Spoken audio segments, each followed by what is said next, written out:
My name is Alycia Two Bears, and I am trained in Vinyasa style. I've also taken prenatal and postpartum yoga teacher training, as well as yin training. And I love teaching actually all of the styles, and it's just everyone gives me a different opportunity to learn a different skill or reach a different frequency with the clients, and I love babies the most. So all my prenatal and mama and baby classes, I'm so happy because I get to like see, hold, smell babies of all ages at different times. So that's what I teach. So I like teaching all sorts of postpartum classes. So the 10 a.m. class is inclusive to dads. It doesn't have to be just moms and babies. It can be dads and babies as well. And then there's a gentle flow class at noon. So if you have a quick hour break, you can come in, and we're just off Center Street. So even if you're downtown, you can pop by. And then at 1:30 is a exclusive mom and baby class. So bring your body, bring your baby, and come build some community around your house. And then I also teach other classes down at Satina Nation. They just opened up a brand new sportsplex. So we've opened, and it's just run like any other gym, and anybody can drop in. And so we started beginner classes on Mondays and Wednesday nights at 6:35, and then on Tuesdays and Thursdays a noon to like 12:50 class as well. So and anybody's welcome to come there. I have actually really come to love Lizard. And I never did, so I come from a home practice. I had practiced for probably around like 13 years, but at home and with DVDs. And then it wasn't until 6 years ago that I actually started to practice in studio. And it was a restorative practice for the first year. And then I felt physically strong enough and mentally strong enough to go try a flow. But I jumped in a Baptiste class, and I was like, I'm way in over my head and my level, and that was fast.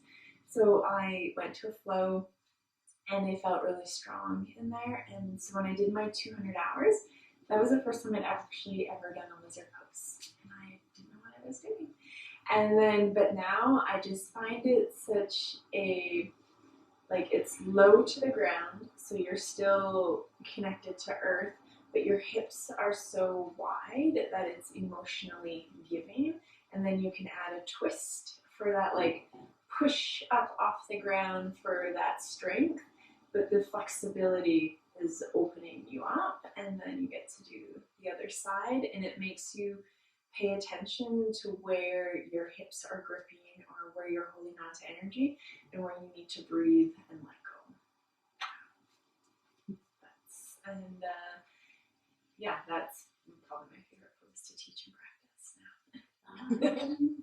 So with yoga, because it's your breath, and it's your body, and it's your mat, and it's your emotion, like it's all of your energy. So I always like to stick with, you can't heal what you don't acknowledge. And so many people come to yoga because depression, anxiety, severe injuries, and the doctor has said, go to yoga. It's gentle, everybody can do it. So in that, we, particularly as a woman, like we hold on to so much of our emotions in our hips.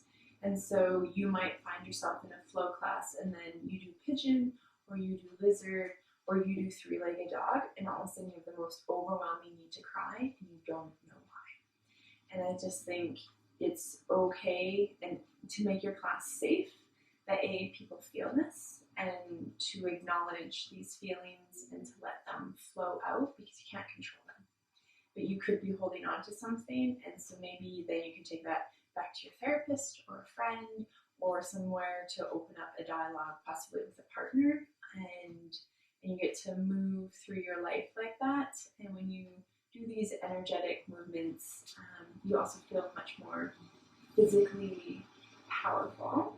And a lot of us who live within the emotional realm need to come back into our bodies. And I also I'm emotional like that. And so coming back into my body to remind myself that it is strong and capable is all the gifts that I get from yoga, and I try to give out as well.